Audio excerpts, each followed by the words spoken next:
দেখতেই পাচ্ছেন এডিসি নির্বাচনে যখন ভারতীয় জনতা পার্টি 28টা কেন্দ্রে যখন প্রার্থী ঘোষণা করেছে, আমাদের দল যখন সিদ্ধান্ত নিয়েছে একা লড়াই করবে, কার্যকর্তাদের মধ্যে উৎসাহ উদ্দীপনা দ্বিগুণ হয়ে গেছে এবং প্রত্যেকটা এলাকায় আজকে মুখ্যমন্ত্রীর জনসভা গেল।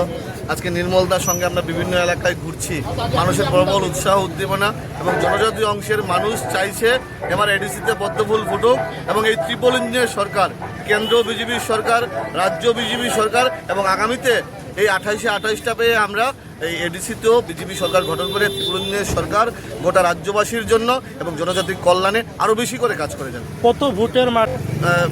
একটা ছোট্ট বিষয়, আপনারা ভাবুন, আপনারা গণতন্ত্রের চতুর্থ স্তম্ভ।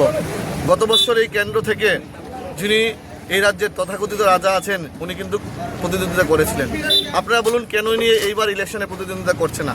একমাত্র উনি বুঝে গেছেন উনি নির্বাচনে হারবেন বলে উনি ইলেকশনে দাঁড়ায়নি।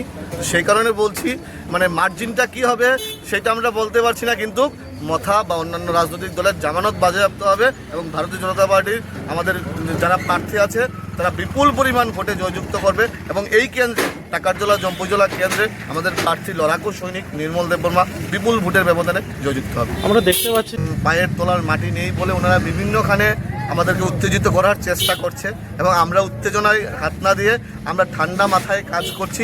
ভোটের বাক্স পর্যন্ত জনসাধারণকে নিয়ে যাওয়ার দায়িত্ব আমাদের প্রশাসনের। আমরা সবাই মিলে কাজ করছি এবং আমরা অত্যন্ত আশাবাদী আমাদের প্রত্যেকটা প্রার্থী বিপুল পরিমাণ ভোটে জয়যুক্ত হবে।